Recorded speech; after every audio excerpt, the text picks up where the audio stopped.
कीट जो बीमारी है, रोग है, उसको हमको नियंत्रण कैसे करना है, ठीक है, उसके बारे में हम इस सत्र में पढ़ेंगे।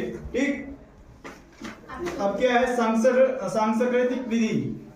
सांस्कृतिक विधि क्या है? सांस्कृतिक विधि मतलब जो पारंपरिक विधि होती है, जो हमारे दादा बाबा पुराने समय से जो चलते आ रही है, जो पुराने समय से निंदाई गोड़ाई, खेती करने का समय है ना, वो चीजों को सांस्कृतिक मतलब जो पारंपरिक चीजें हैं, जो आज भी है और कल भी थी और आगे भी रहेगी, वो पारंपरिक विधि है। पर पारंपरिक विधि के साथ हमको टेक्निकल भी अपने साथ लेके चलना पड़ेगा। नए नए समय में जो नई नई टेक्निकल आ रही है, नई नई दवाइयाँ आ रही है, नए नए उपचार आ रहे हैं, नई नई फसलें आ रही है, तो इसके साथ हम मतलब पारंपरिक खेती के साथ साथ इसको सबको कॉन्सेप्ट को मिला के आगे बढ़ेंगे, तो हमारी खेती में क्या होगी, प्रोडक्शन की संभावना ज्यादा बढ़ जाएगी, है ना।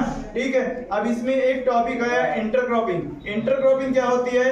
इंटरक्रॉपिंग होती है कि एक समय में एक स्थान पर एक जल की आवश्यकता के अनुसार, ठीक है, अलग अलग फसल अलग अलग लाइन से लगाने की प्रक्रिया इंटरक्रॉपिंग कहलाती है। जैसे क्या हो गया, गोभी लगा दिए, गोभी के साथ हमने रहर लगा दिए, रहर मतलब तुअर हो गया, है ना, तो ठीक है, और कुछ लाइन में भिंडी लगा दी, ऐसे एक एक दो लाइन करके फसल लगाने की प्रक्रिया क्या कहलाती है? इंटरक्रॉपिंग। ठीक है, अब फसल चक्र क्या हो गया?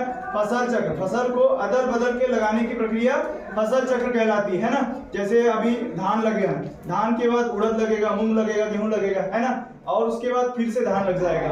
अब इसको फसल चक्र और इंटरक्रॉपिंग करने से क्या फायदा होता है? एक तो हमारा समय की बचत होती है।